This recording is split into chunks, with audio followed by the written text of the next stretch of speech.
Այսօր ձեր թորնիկների հետ եք եկել, հասկացանք, եւ որն է այս ուղերձը, որ ունեք այսօր։ Իրականում սա կարևոր օր է, որովհետև հաղթանակի օր է, որովհետև համաշխարհային ֆաշիզմի դեմ հաղթանակի օր է։ Եվ կարևոր է այս տարվա համար առավել եւս, որովհետև նոր ֆաշիզմը, նեոֆաշիզմը գլուխ է բարձրացրել ամբողջ աշխարհում եւ տեղի է ունենում որոշակի ձևախեղում։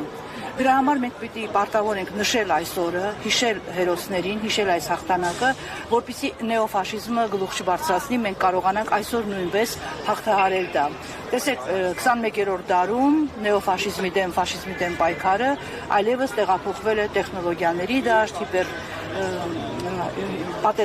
այլ պատերազմի դաշտ, տեղեկատվական պատերազմի դաշտ եւ շատ ավելի բարդ ու վտանգավոր է այս պայքարը։ Դրա համար մենք պիտի հաղթենք։ Ես հիմա այստեղ եմ իմ թորնիկների հետ, որովհետեւ ինքս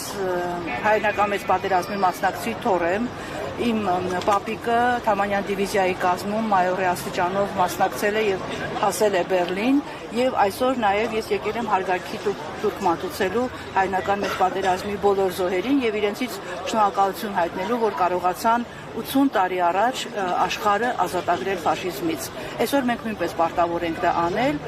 որովհետեւ ամենավտանգավոր բանն է, որ կարող ենք թույլ տալ, որ ֆաշիզմը կրկին գլուխ բարձրացնի։ Շնորհակալ եմ։ Ես եմ շնորհակալ։